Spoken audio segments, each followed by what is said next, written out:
Welcome to episode 17 of Sullivan Street. I am Eric Vogelsang, and we have a special guest today, Christopher Porterfield from Field Report. We'll get into that in just a moment. But first, I'll say hi to my co-host, Chris Miggs. Chris, good evening. Hey, how you doing?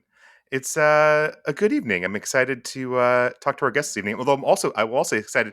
Apparently, there's new Counting Crow songs coming. They said so. That's always exciting news. Yeah, they actually, I guess, are starting to name them, and that it is happening. Supposedly, we'll see when that happens, and we definitely look forward to that. And so, without any further ado, let's introduce ourselves. So, Christopher Porterfield from the band Field Report, lead singer, everything else. You can talk about everything that you do for the band, but how are you related to Counting Crows? Well, Chris, for me, it's from joining the band for tour summer of 2012, and part of what I think, at least on YouTube, see, that just shows the power of social media and YouTube. At least on YouTube, one of the more famous live recordings at the Codfish Hollow Barn, and you had a great set there yourself.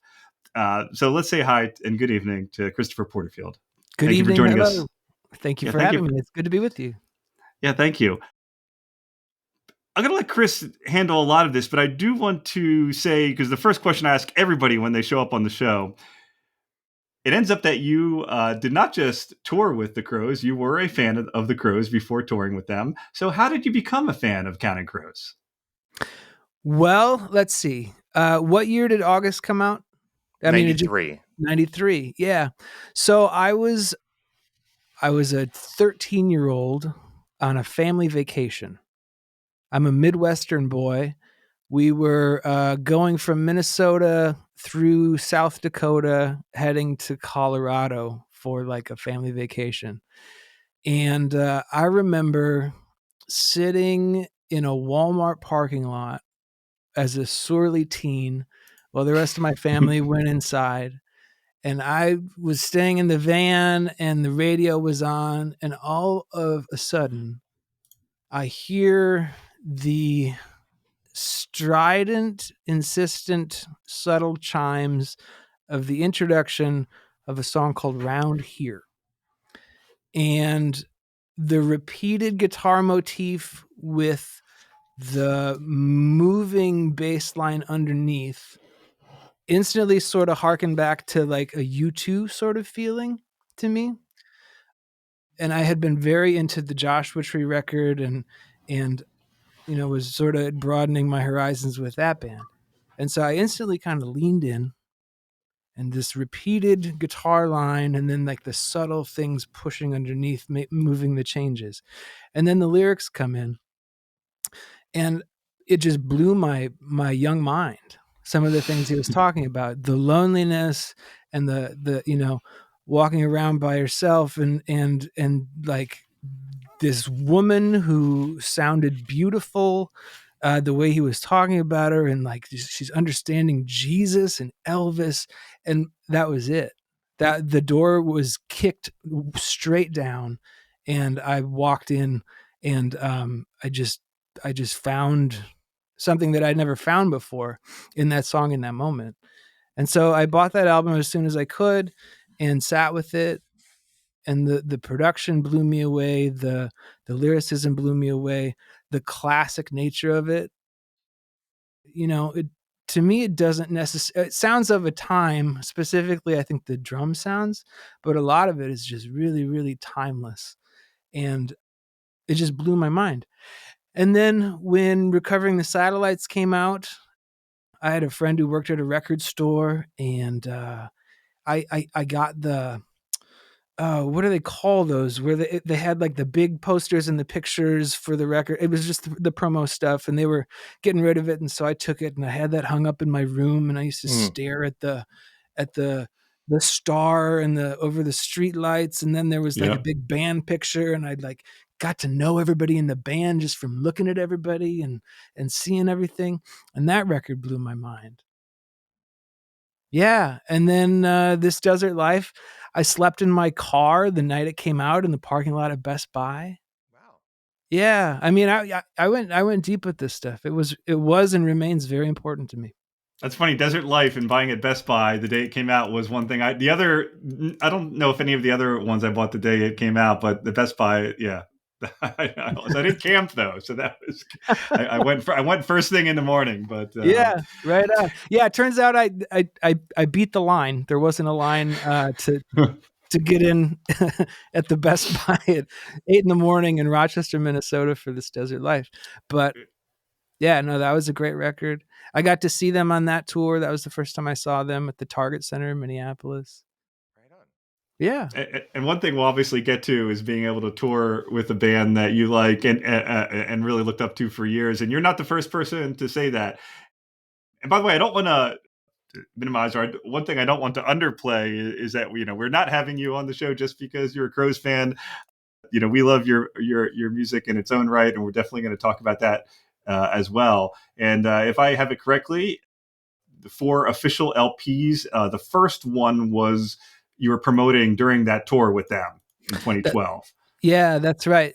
That first record didn't come out until that fall after we had done the tour with them. But I'll never forget, I didn't know this was going to happen, but Adam started tweeting at the Field Report account. He got an early copy of that record. And kind of the legend is that he was listening to it in his car on the way to the airport and then just kept driving and missed his flight. Wow. Which is pretty wild. And he was tweeting at us about this record that nobody had heard yet.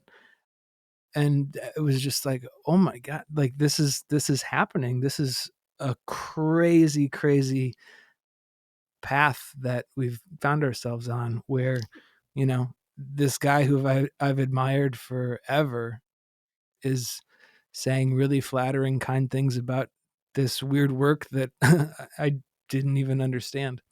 And So Adam, and I'm going to pass to Chris in a second, but Adam is kind of known for that, I think, in a way, of finding if he does find a band that he thinks is or an act that he thinks is unappreciated, he wants to get the word out there, and I think that's great. And by the way, as a tribute to you, I wore a Bucky the Badger sweatshirt today. Hey, well done.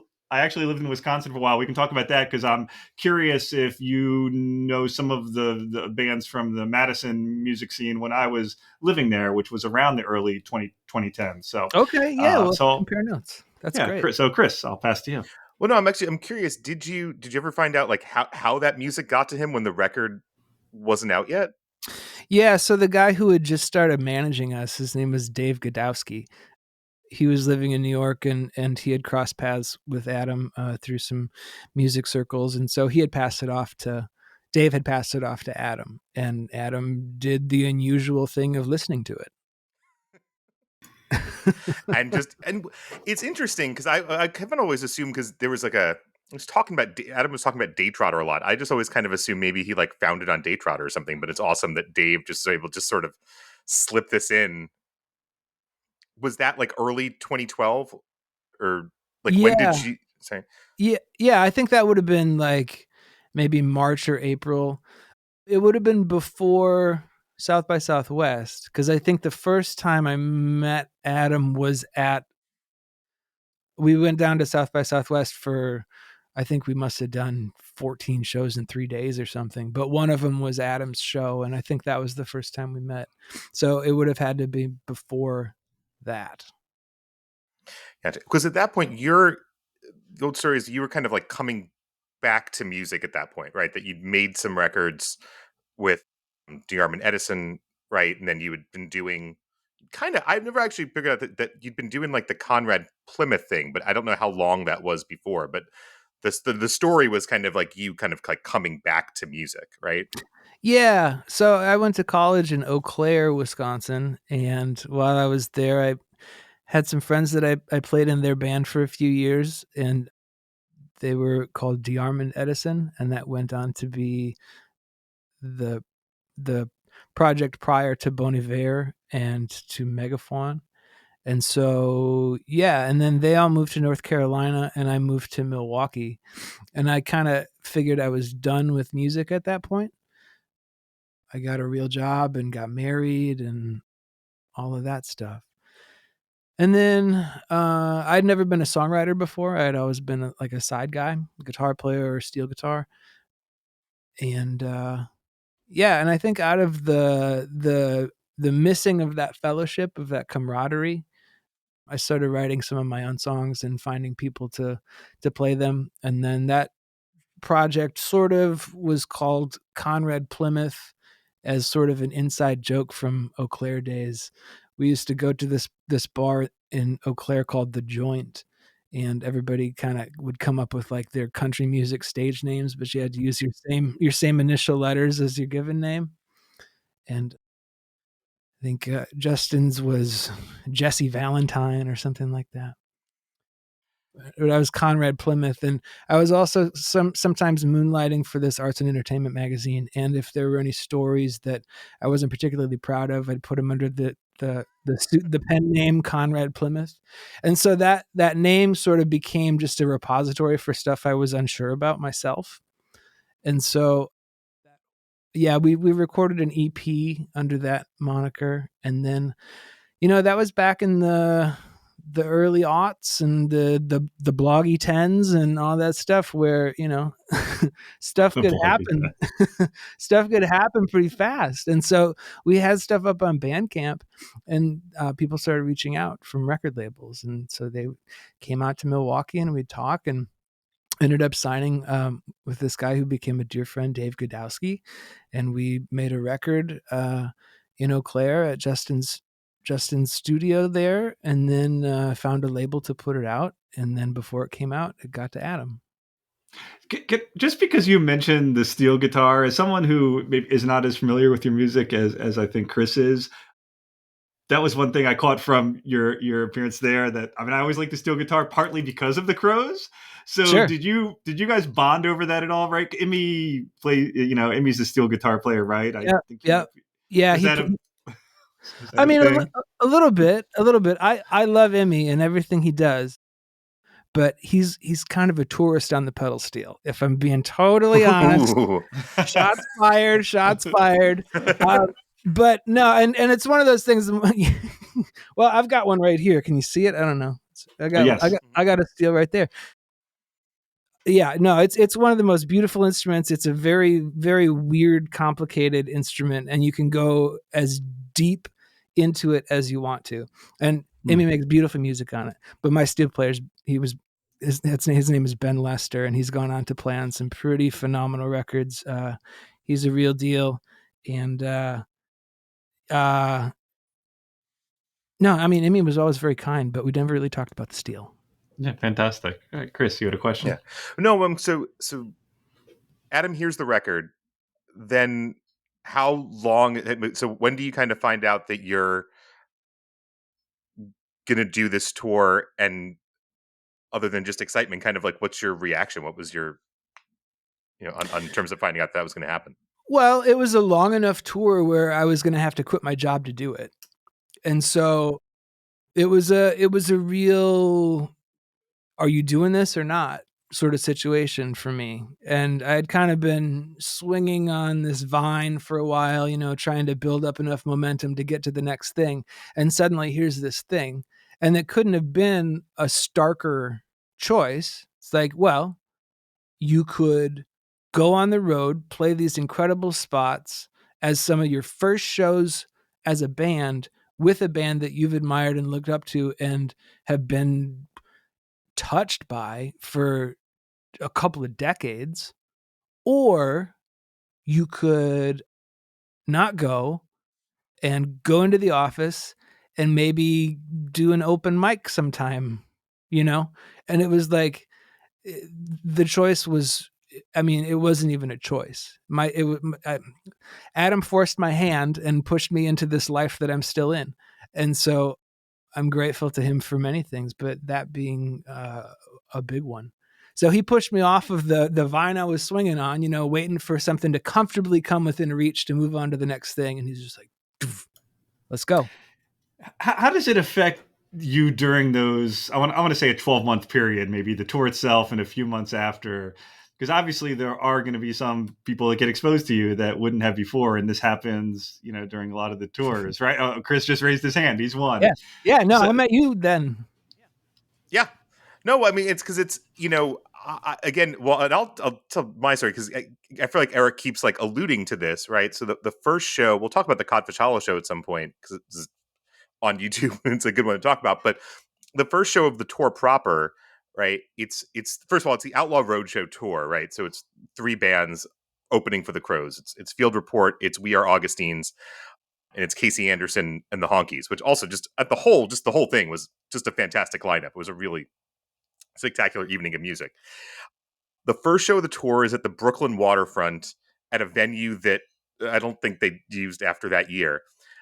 The first memory I have, and this is what one things I'm curious about for you guys in terms of how you decided to sort of be on this tour, right, and what you were doing to promote the music.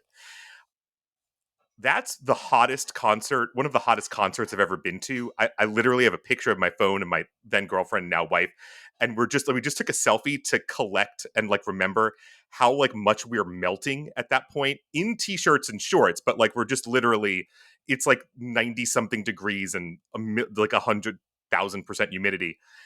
And my first recollection is you guys walk out in suits, which just incredibly ballsy, just an amazing like step. So, and then the music was amazing too, but we were going to remember you regardless because of the suits. But the music was incredible.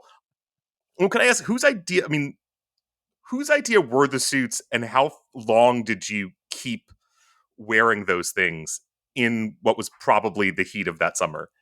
Yeah, so the suits were the idea of the record label. we we had done one tour before the Counting Crows tour, and they had gotten some pictures back from somewhere in Nebraska the night before, and they were like, these guys are not looking too cool. So we got the call from the label, and they're like, hey, you guys, we think you should go stop at the next Men's Warehouse and get fitted for some suits so you look nice for photos. I'm like, okay. So we stopped in Boise and got fitted at the Men's Warehouse poorly.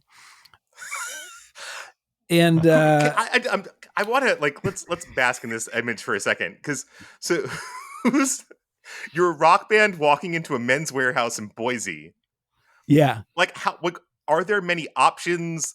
Who's helping you? Like really, I kind of want to paint the picture here.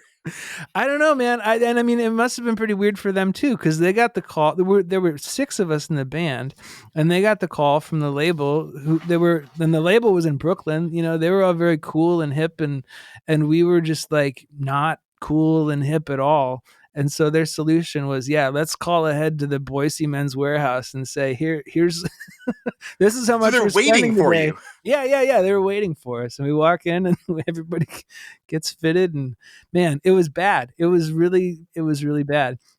But we committed to that look for the rest of that tour, and then the whole Crows tour and all of the touring. I think through the end of that calendar year, we went out with Amy Mann for a while right after the Crows tour. Yeah, we did a bunch of stuff, and so yeah, and we kept that going for a while. And I just remember, we were a few dates in on the Crows tour, and Julie, their tour manager, I was, in her trailer office and talking about logistics and stuff. She's like, "Do you guys need me to get those suits dry cleaned?" Like, is it bad? She's like, "I think you should let me do this for you." And so she would, every couple of days, she would take the suits out and have them dry cleaned for us. I mean, that's that's the level of stank that we were living in, but B, that's the level of, just like kindness of the whole operation and the experience. No, that's awesome because I was thinking like it's got to be very quickly. Like again, it was so hot. Like by the end of the first show, even if you only was out there for like 30, 40 minutes, you just got to be like sweating through them basically, and just For sure. that. Yeah, because they didn't look like it. Also, it just seemed like it didn't seem like you guys had gotten cotton suits. It looked like full wool. Oh You no! know, I mean, it was full synthetic for sure, and so maybe there was an Airwick situation with some of those cheap fabrics. But yeah, no, it was not a light summer suit. That was That was straight off the Ragman's Warehouse. No regard to season. Well, what are your, I'm curious, like, what are your memories of, I mean, well, let me start with Codfish Hollow was the first show you guys did with them, right? I think that's right. Yeah. Oh, is that true? See, that's interesting because I would think that being on YouTube and everything that I thought, oh, this is probably near the end of the tour. I No, didn't even no. look at the dates. No, I think that was the first one. Oh, And so, wow. yeah, that was the first. Yep. I think we drove to New York from there, if that itinerary tracks. It would But make yeah. some sense, right? Because it's July 4th, and then the New York show is July 17th. But given the Oh, distance, you might have taken some time maybe not. I don't remember. Yeah, Do, no, do we know why that show was recorded? for Day Trotter. Okay. Because yeah. Day Trotter was due. It was Day Trotter. Adam was heavily promoting the Day Trotter, and Day Trotter used that barn for shows. And I remember that. I actually remember listening to that show initially, and getting excited because, oh, I'm going to see this band. These guys sound good. And then, the Crows. I remember they were streaming that show, and it just kind of kept going. Hmm. Because it's a famously long Counting Crow show. It may be the longest show they've ever played. The Yeah. YouTube video is 2 hours and 45 minutes, and it's clearly cutting things. Because speaking of hot, Adam keeps talking about how hot it is, and he's goes through at least 3 shirts, and there's no change. So there's Yeah. Well, so I mean, they were on that tour. They were set and geared up to be doing like outdoor, amphitheater situations, and so this barn was a huge underplay for them because I think the barn holds maybe 600-700, something like that, and so they got to Iowa with all of their trucks and buses and trailers. And to get down to this barn, you have to go through like a pasture on a dirt road, and you have to go down into a valley and make this sharp turn around and then go back up a hill. It is not meant for loading tour buses and trailers. And so they had to leave some of their stuff just because it wasn't going to make it down the hill and back. And then they had to leave other of their stuff because it wasn't going to fit in the barn itself.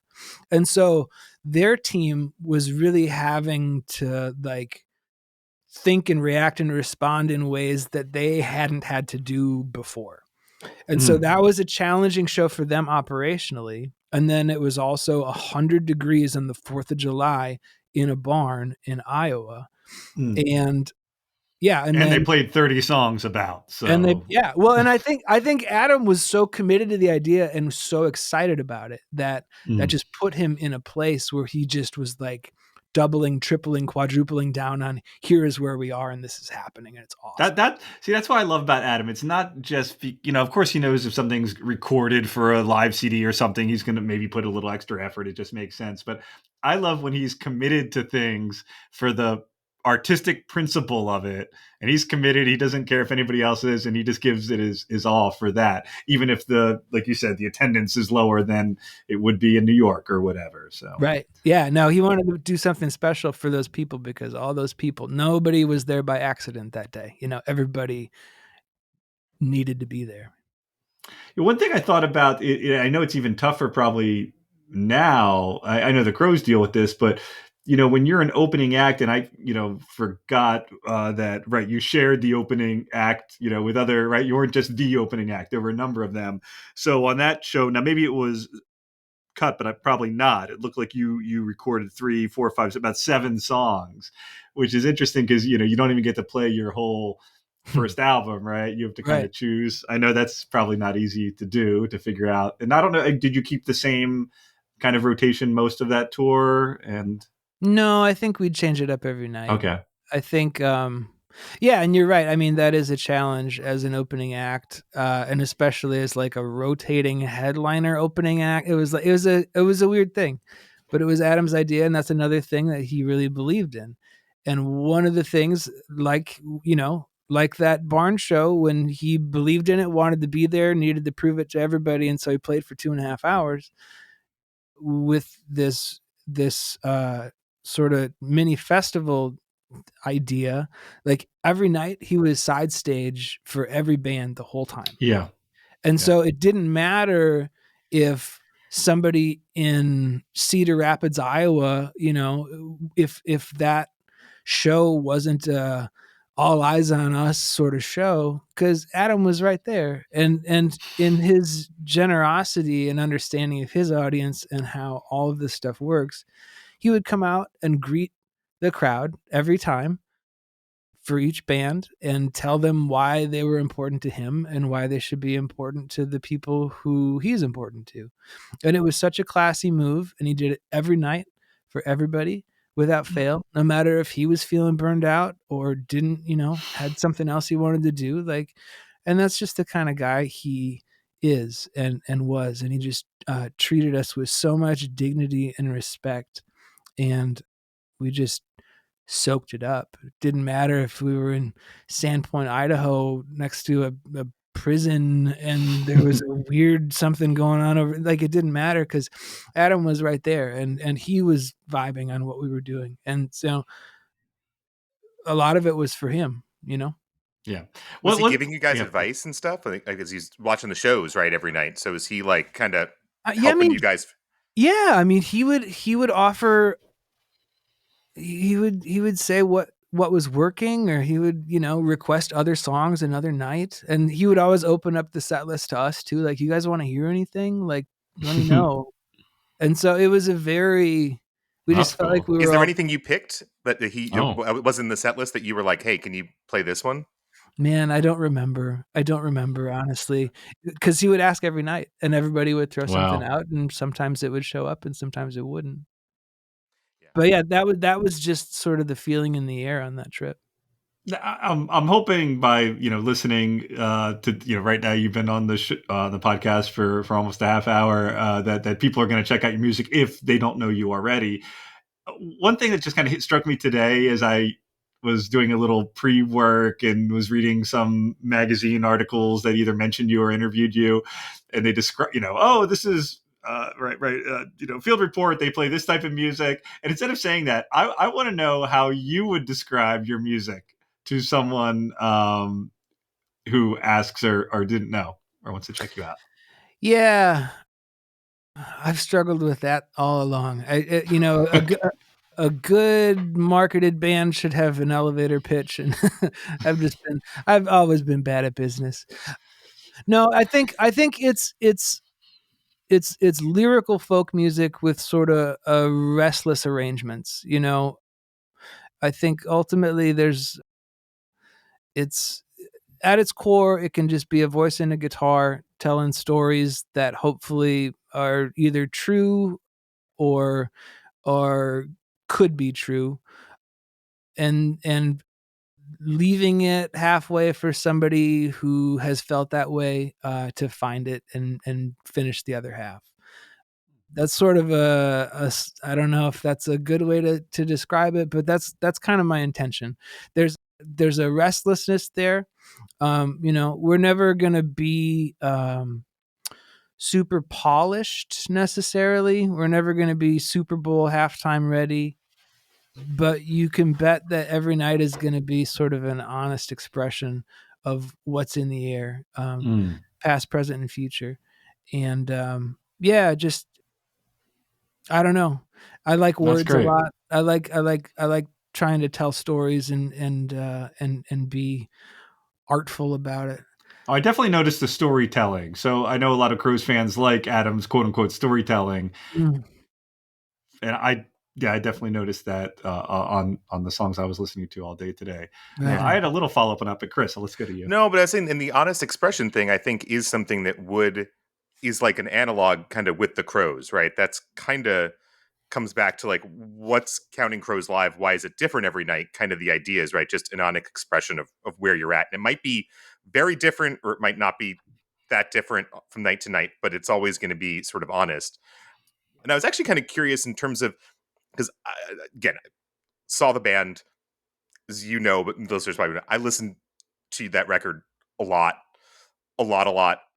It was actually the second show we saw on that tour. My wife and I, we went to see you guys in Camden at the WXPN festival, Hmm. and we decided we bought.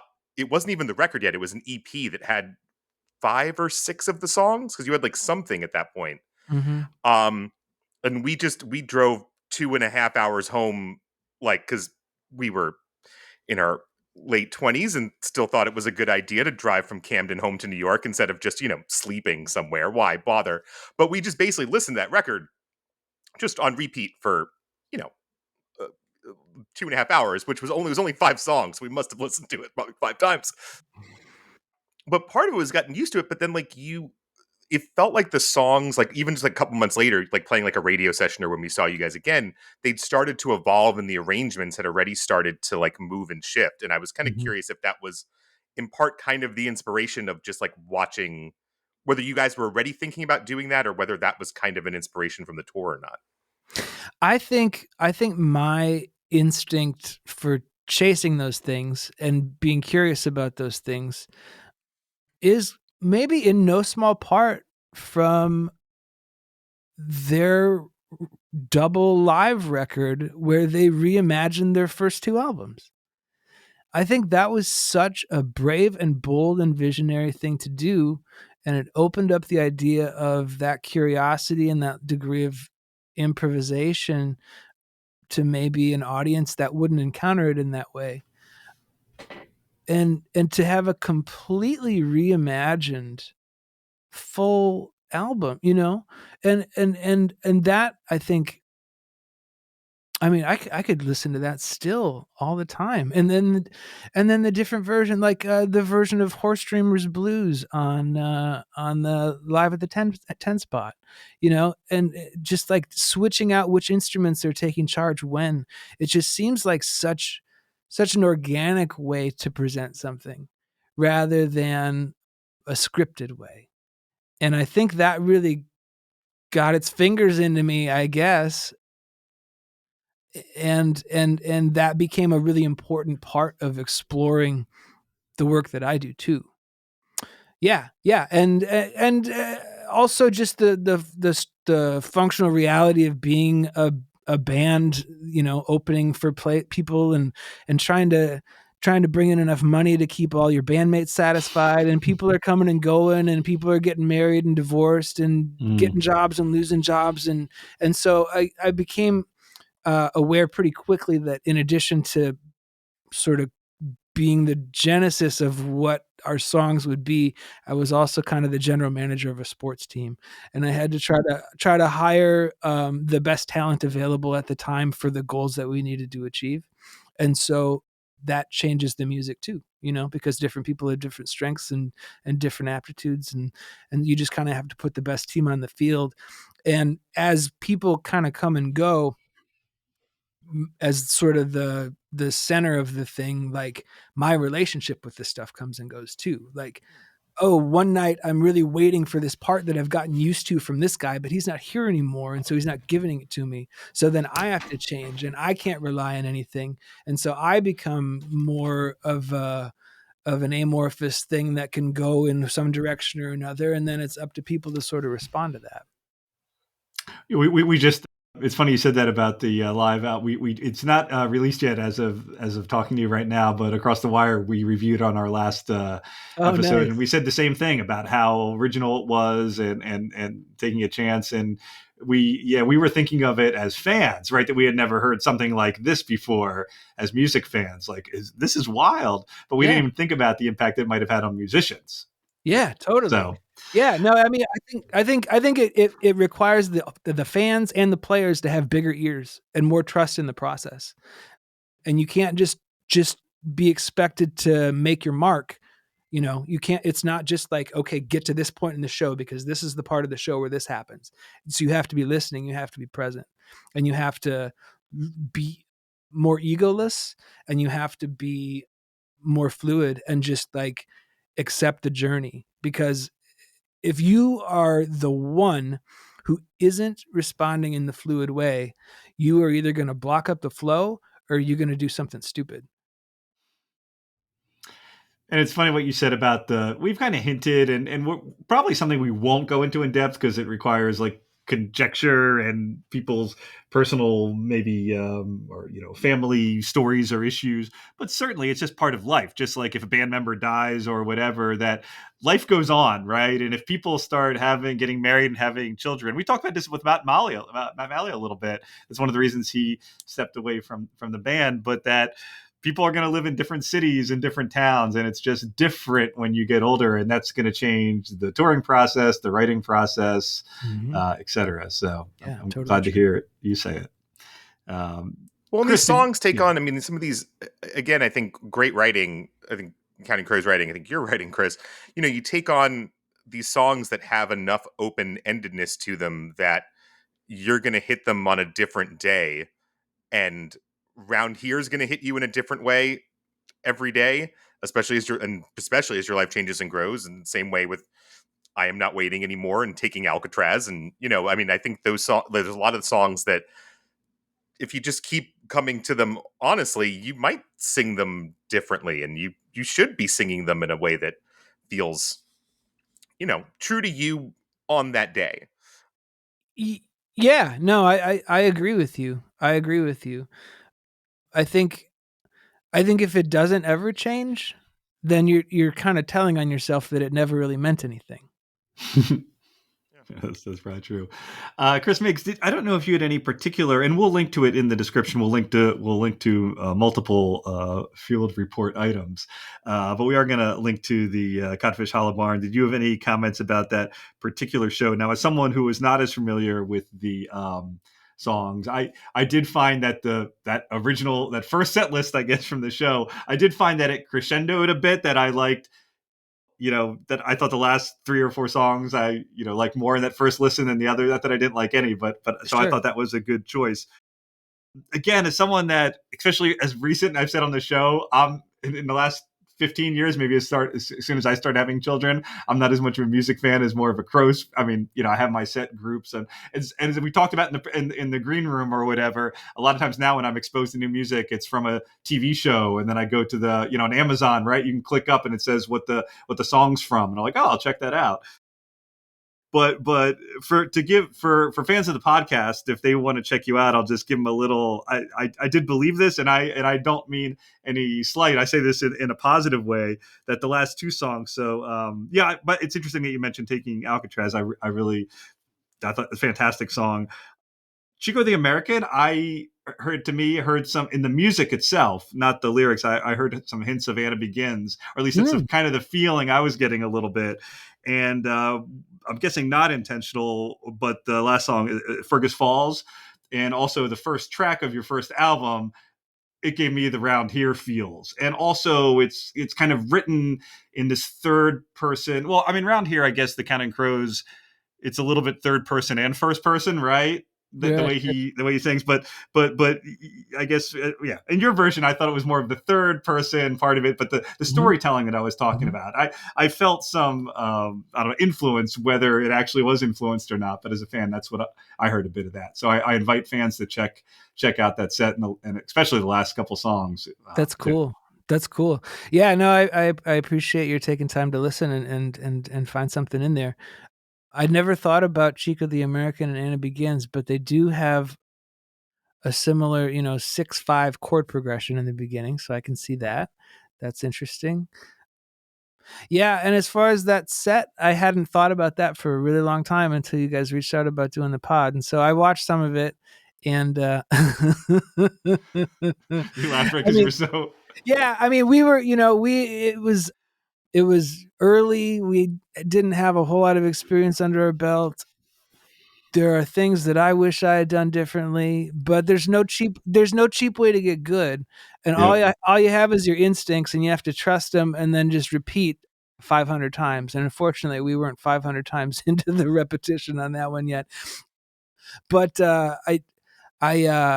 I think I was probably pretty drunk already by the time that show went on. That next morning, I woke up shirtless in the barnyard with the sunrise, and I was like, "What happened?" So that was a thing. I definitely got that. I'm wearing a dangly earring that I bought for some vendor down in the barn. And I thought it was a good idea to try to reimagine the Star Spangled Banner with sort of less idiomatic language. Didn't quite land, but my instinct, I think, was I'm not going to discount my instinct, but it didn't quite land. But It's another got a thing, vibe. Your Star Spangled Banner has a vibe it's that definitely it's definitely got a vibe. And the idea was to go into that song Captain Video, which is in large part about how Americans treat our veterans of war when they return. And that didn't hit because I think I was borrowing Dave's guitar amp that day because the stage was so small that there was no room for anything of ours really. And so I was using Dave Bryson's amp, uh, and it was on standby, and my amp didn't have a standby switch, and so I never turned it on from standby. And so for the first two songs, I'm sitting there trying to get sound out of this thing because that's how I direct my band is by and so I'm like bending over and trying to figure it out and plugging my stuff in, and I'm off my game. So anyway, Well, there's a little inside baseball on that show. yeah, it's like anybody listening. And listen, if I listen to the first episode of this podcast, I mean, I certainly I have my recordings for me on the radio when I first started like decades ago. I could not even listen to it because I Yeah. wouldn't, like just to get back to Crows for one thing, because when you mentioned about Dave and there.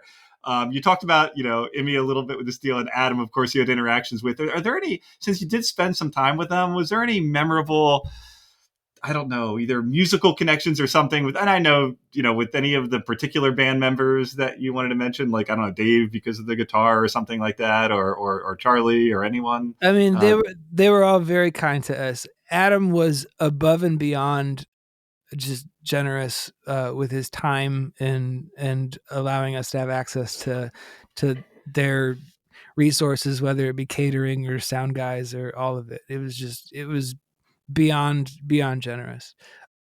Charlie was very kind to our keyboard player specifically and showed him how he did some of his sounds. And man, just a shout out to Charlie. I think he's one of the most underrated piano and organ players. To me, like he's up there with Ben Montench from the Heartbreakers. Just as far as like complete control of his sound and what he brings to any song. And you can tell that it's him, but it's not because it's just a one trick sort of thing. Like he just has a fully formed sound that I've admired from the beginning. And he really is one of my favorite Hammond players. And And I and think if he had more hands, he could play five instruments at the same time. yeah, I get that impression listening for to sure. Well, Charlie. and his Mellotron sounds too. Like I don't know. I'm just such a huge fan of his world. It's really cool. Yeah, there's an incredible at the end of the Codfish Hollow Crow show. He ends up playing because Adam just starts talking and he plays under him all sorts of different things for a Mhm. solid 5+ minutes because Adam's just going and he's just following and doing things, and it's a great it's a pretty entertaining like improv from Charlie there. That's awesome. Yeah, I think he and Adam really do have a pretty cosmic spiritual connection in those moments. Like Mm. he just knows where Adam's head is going, and there's not ever like any, oh no, what's going to happen? Is something going to go wrong? It's just total trust.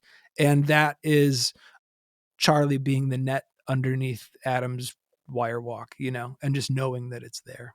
Yeah, I sense that even with the songs, right? That just on the album versions, I was like, Charlie comes in right after maybe the song's written, all this stuff, and I'm like, he just knows that those little touches to add that he knows exactly what Adam wants to hear. I guess I was going to wait till the end, but it is nothing. I don't want to focus on you as much about just like, because if the Crows go on tour and it seems like again they support all these other acts and go on all these tours and have little festivals sometimes where Adam will invite multiple bands. Now this was 12 years ago now.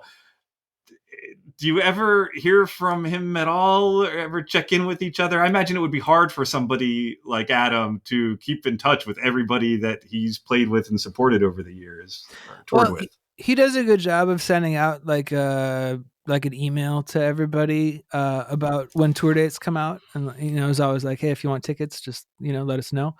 And then yeah, I mean, we don't do it often, but we text back and forth from time to time. Well, that's Like great. on the 30th of August, I shot him a text and he got right back to me. And yeah, and he's when we were in New York one time, I don't remember if it was on that same trip, Chris, or if it was a different trip, but he invited us all up to his house, and we just watched a movie at his house and got spaghetti and hung out.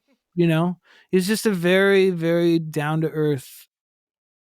He just, I think I don't think, he just really likes to connect with people. and I Yeah. don't think people realize, like, again, I don't want to get into Adam psychoanalyzing too much, and I don't know him, but it's funny when somebody wrote the podcast recently, and they were asking about, well, what's your takes on Adam's personality? It's all conjecture, but Adam seemed like moody this day about that. I'm like, first of all, I'd like to see this person. Are they in a great mood every day? Well, fantastic, good for them.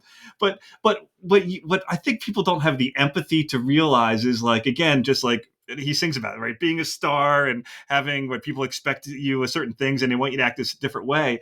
But I don't think people realize how taxing it can be to be generous, like you said, and to do things the right way, and to come out, like you said, during the Codfish tour and say, hey, this is why. And he still does this. Mm-hmm. Oh, these are my good friends. You should make sure, you listen to the opening act and all this kind of stuff.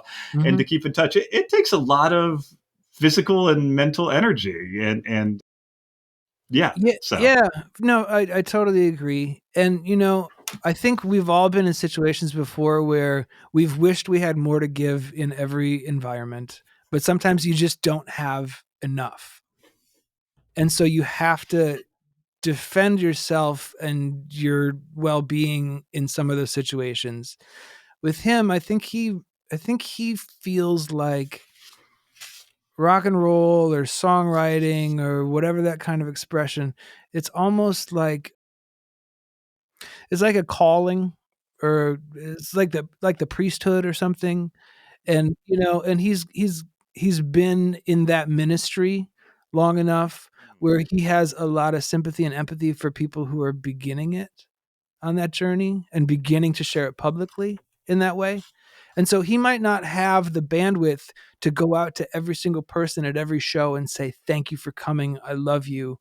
This means the world to me. It's just impossible. But in his gratitude and generosity, I think he can offer that to the people who have also sort of entered the priesthood in that way. Yeah, no, thank you. That's a great way to say it. Yeah. I do It want was to talk also about interesting because he kind of welcomed. It's kind of like he welcomed you into the. As you said, he kind of welcomed you into the priesthood. Yeah, totally. Yeah. Yeah. Mm-hmm. Did you, Chris? Did you want to talk about the little bit? We're not going to go every song, but of the Crow set list on that day. I will say I watched that show and it was great. I'm curious for you, Chris. Any songs that they were playing at that time, either at the Codfish Hollow show or just over the few weeks, which of the set list are, relatively speaking, the same batch of songs, roughly speaking.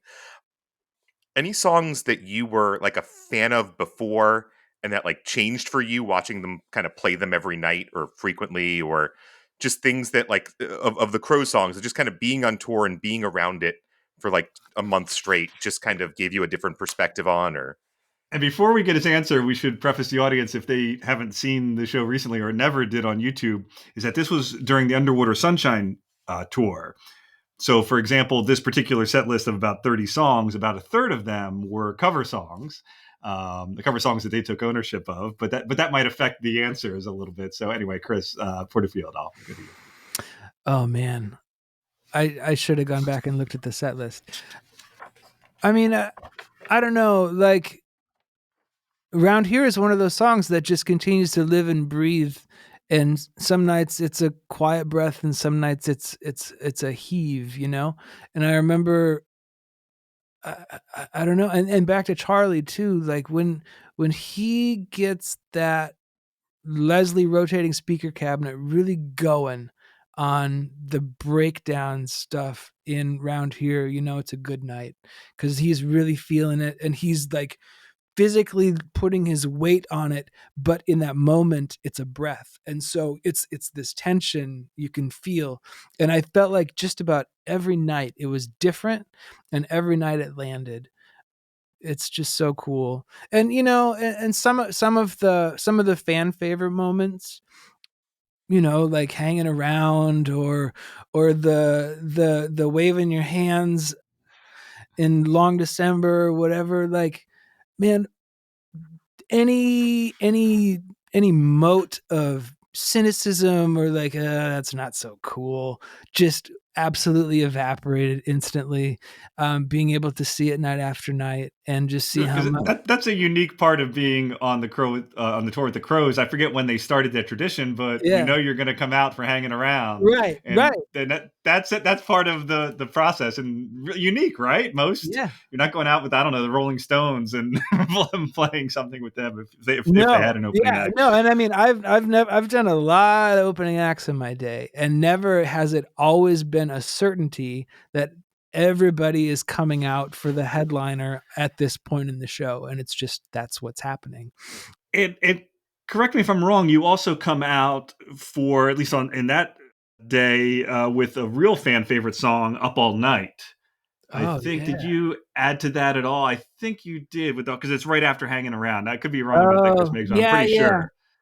But maybe that's a so. song. Yeah, there's a couple songs on this particular tour that the hardcore fans, I guess, casual fans wouldn't know as much, but Up All Night was one of them. And Chris, did you? I went back and I saw most of it again. This is one of those shows that I've seen over and over, and even people that don't love Underwater Sunshine, they think this is one of their best concert recordings. But the hidden track on Desert Life, "Kid Things," is Oh yeah. played, and Charlie played guitar. I've never seen him play guitar live. Chris, have you ever seen Charlie play? I mean, I feel like I must have seen Kid. I saw them. I saw the Crows like 8 times that year, so I feel like I must have seen them play Kid Things at least once. But I don't recall that. I don't. Hmm. It doesn't like spark. So Yeah, so you have to watch it again. He plays a little bit in the beginning, which it just made me laugh. Ghost Train, which they don't play live as much anymore. Recently, they played that. I thought it was great. A couple other Saturday night, Sunday mornings, they had so "Good Night L.A." is a song that they don't play live much. And the one tour that they did play it live quite a bit was just him on the piano mostly, and this was yeah, the electric version, and that stood out to me. yeah. That's Wow. my favorite. So I will say the one song that really stuck out to me, they just kind of stopped playing from that Underwater Sunshine record, is "Hospital," which is a Yes, that's Cody just I Brown had a song. yep, I had a star I've right always here by found their Hospital. arrangement of that is like it's just one of. I think it's kind of one of the best Crows songs, even though they didn't write it. I think it's like Yep. fairly high up there for me, actually. No, it's funny you said that. I starred it and how good it sounded live with everybody. Did you, Chris? Did you also end up doing? I was just like looking at some of the set lists from the tour. Did you do like "You Ain't Going Nowhere," the Dylan song, altogether a bunch, or Yep, yeah, they did that a bunch. Did Friend of the Devil happen on that tour? Yes, yes. yeah? No, but like, That, did that you come out for "You Ain't Going Nowhere"? Was that Yeah, like it was kind yeah, of group song? Yeah. yeah. that's kind of fun. Now, one thing I didn't want, and I was going to say this one in the introduction. I guess this is the time because you all came out during when you came out. He introduces the other bands and stuff. And when I introduced you today, I was going to say, and this was because right, sometimes a lot of jokes like this start because it from reality, which was that this is Chris Porterfield from Field Report, not right because in the beginning I got confused with Foreign Fields, who was on the same Yep. tour. Yeah, And they were on an earlier leg of that tour, but also a Field, Wisconsin band. Yeah. Yeah, Mhm. Field, Wisconsin band. And I know this sounds silly, but I went to see recently. So in California, and actually I went there first because the Crows played there. There's a wine region in the central near San Luis Obispo, Paso Robles, and they Mhm. have a winery, Field Recordings. Yes, they do. Yeah. A chef friend of So, mine is really good friends with those guys. Yeah, no, oh, okay. there was a lot of Field stuff happening back then and still. Although I feel like I can kind of plant my flag in it Field Report. My last name is Porterfield. Field Report is an anagram of my last name. So I feel like if anybody gets to claim it a little bit, I get to claim it. Although it's probably created more trouble and uncertainty than it's worth. It might. I think it's an untrustworthy collaborator. Honestly, that band name. Well, the funny thing is, it's not just that your name. I got confused with another band with Foreign Fields. It was that the reason I know Foreign Fields was also because of Adam. Sure. That's Yep. what, right? Because he had mentioned it in one of the. So when Chris brought it up to me, and I said, "Oh yeah, I got those two confused." But now I know, and this podcast is making it so all Counting Crows fans will never make any such mistake again, and they will go out and buy your 4 LPs, the most recent that came out in 2020. That's Break, right. Light, You can, Red and Tide. I should Yep. be clear, you can listen to Foreign Fields too. Those guys are Yeah, really Yes. those are good. Yeah, They're really, not quite as good as Field really Report, good but guys. They're really good guys. They're friends, and I like them very much. Is there anything you want to talk about with your either most recent album or anything you working on besides just I'm sure you just want fans, if they haven't yet, to check out some of your new material, but Yeah, sure. I mean, check out Break Light Red Tide, see what you think. We put that out like the week of COVID shutdown, so yeah. the timing was just perfect. And we never really did a proper tour on that record. Everything sort of shifted. Right now this is my office I work out of. I've got a pile of new stuff that I'm kind of working on right now that I'll put out at some point. I don't know. In this moment where, it's sort of content. I'm of the age where I think, over the hustle. And I'm Right. also really disinclined to do any cultural littering right now. So I'm keeping my shit to myself. And when it's time, I'll put some new stuff out there, but I'm not in a hurry. Yeah, but Field Report songs aren't litter. They're like planting trees that grow and It's true. It's true. Yeah. No, and they, some of them are 12 plus years old at this point, and I'm sure there's nice little groves all over the place. You can and find some let people interpret it how they wish, and that's part of the beauty. Yes, sir. Just before I forget, the last thing that I wanted to ask you, or not ask you, I said I'll quickly talk about the Wisconsin, because I lived in Wisconsin a couple of years in Madison, and I'm guessing Hey, by the way, I saw something that you were like the pride of Milwaukee, that like the mayor thanked you once or something. I just quickly saw that, right? There was something that's pretty cool. Yeah, there was a Field Report day. It was There's been no strictly Eric Day by an anybody. My honor. mom doesn't even recognize Eric Day, so I'm just kidding. But did you know? Because one of them has a Crows connection. So I was in Madison for a couple of years. I did get to see some shows, particularly if I wanted to drink and watch some live music. I wasn't as much of a live music guy as Chris is, but I did see some. In fact, I got they're not a Wisconsin band, but the first show I went to was like a Blind Pilot show. It was just random, and I don't know if Oh you know Blind yeah, I Pilot, but remember they were Blind very Pilot. good. Yeah. And then they got a little bigger. But Mhm. one band I saw live, of course I read about it, and it was Daniel and the Lion. Yeah. Mhm. And they ended up touring with the Crows as well. I don't know. And then they changed names, and we're going to talk about them in the show. We both love that band. Right Did on. you know them well? I mean, Any? I knew them a little bit. I knew Dan's older brother, Randy, back at Eau Claire. He's a phenomenal trombone player and lives in Boston now, and continues to be a professional trombone player.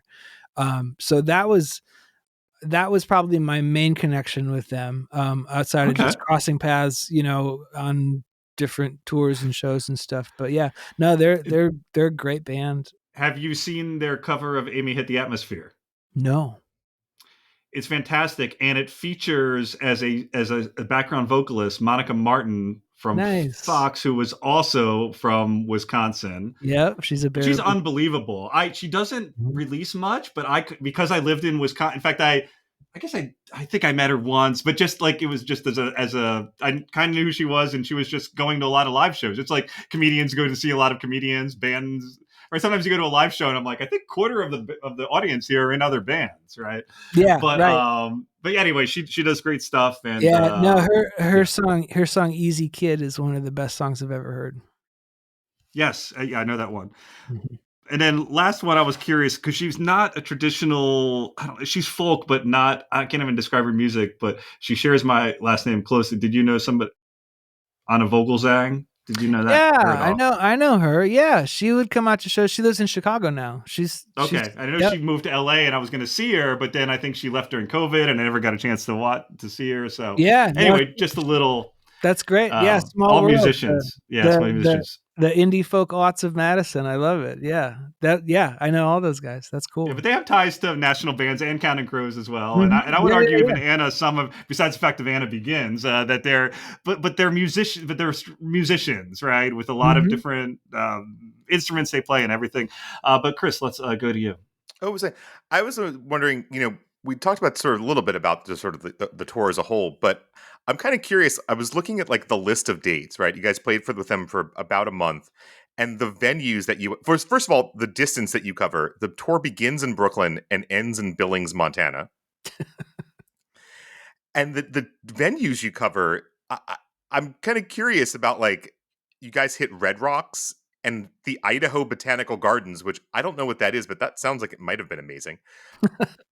And any sort of like particular memories from sort of the venues or places of those shows or Yeah, I mean, the being able to play Red Rocks on that trip was pretty special.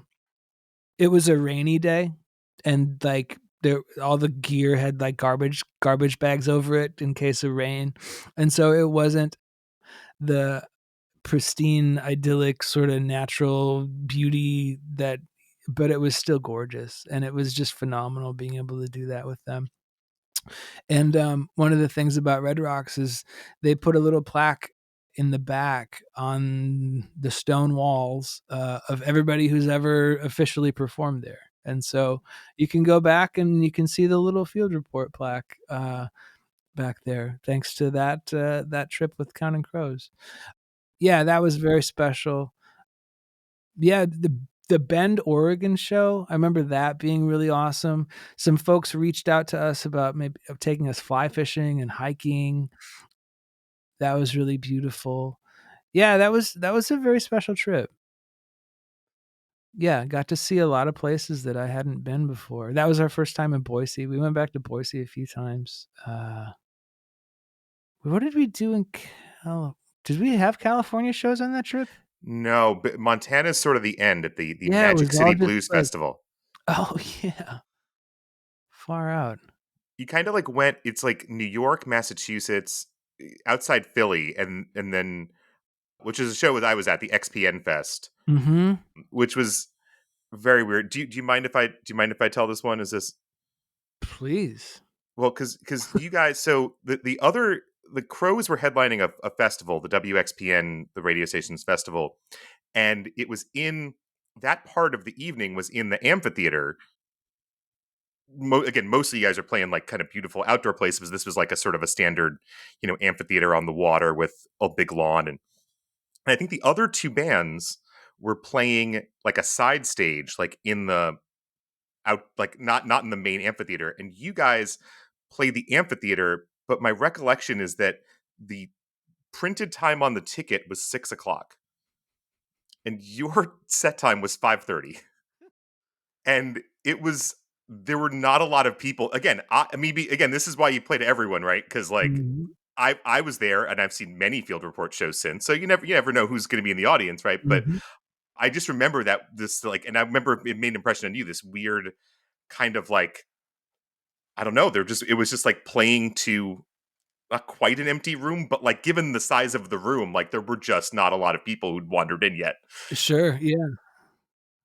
Yeah, I think if memory serves, the reason that happened was because the the guy at World Cafe and the station manager at XPN, Bruce Warren, was an early fan and wanted to see us in a quiet place, and so he kinda made that happen. Oh wow! Yeah, and Well, then he really made that happen. He succeeded. mhm. But I think that, that paid off for a band like us better than like a boozy parking lot set. So, It was yeah. beautiful. I mean, it was beautiful. I mean, again, you could really hear a pin drop, which made it easy to hear the songs, and Yeah.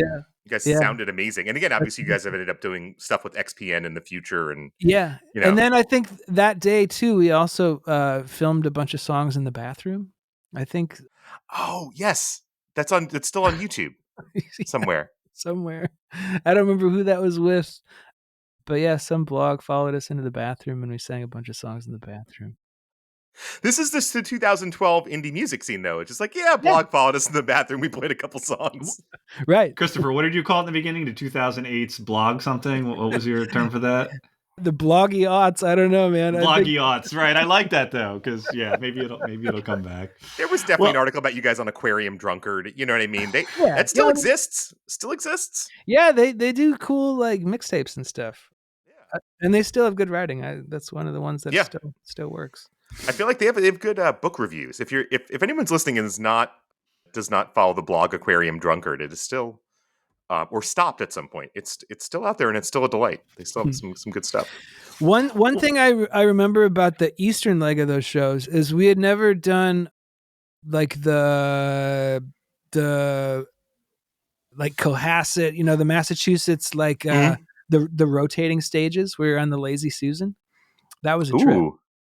They have these big tent, sort of stages, and then the stages themselves are circles, and they very slowly will do 180-degree rotation, and then it comes back. And it's like it takes 30 minutes exactly. And so that's kind of how you know where you are in your set. And that way everybody in the audience gets to see everybody in the band. And that was a really wild experience. We had never done that before. But I hope you hadn't had too many drinks before that one. right. Well, and if you need the sound guy, you're toast. Like you trying to find him, you're just like Well, thank you so much. This has been great. So for Crows fans, I want them to check out Field Report and all of Chris Porterfield's. And it's great that you could talk about this experience from 12 years ago and the memory. And I also liked hearing the take of I don't know, an opening act or a tour partner with the Counting Crows, because they're kind of famous for that. I mean, it's part of Adam's legacy, I think, in the Counting Crows story. So this was really exciting to me. Chris, do you have any last words? And then I'll let Christopher or questions. I've been refraining from gushing, but if we're wrapping up, the Field Report self-titled is my favorite record of the 2010s. Anyone who hasn't listened to it should go listen to it now and then find some live versions to hear how those songs, which are spectacular on the record, get sort of even better as time goes on. So I guarantee you will thank me. It is currently winter. I think it's a beautiful winter record. So just go do. We once drove with that record on in a sort of very kind of terrifying snowstorm, and that was like the perfect soundtrack for just a snowy evening trying to get up to upstate New York somewhere. But yes, it's spectacular, and you should listen to it and go see whenever there's more Field Report shows, which hopefully there will be. Or if you're near Milwaukee and maybe you get to see them, you have many opportunities to do so. Relatively speaking, go see Field Report. You should do it. Well, thank you, Chris. It's good to see you, my friend. It's been too long. And Eric, thanks very much for inviting me on this program. You guys are doing a cool thing, sort of oral history of this band and from a different angle. And I'm glad to be a part of it. So thank you very much. Cool. Thank you so much for joining the podcast. And we'll see everybody else next time right here, down here on Sullivan Street. Thank you so much.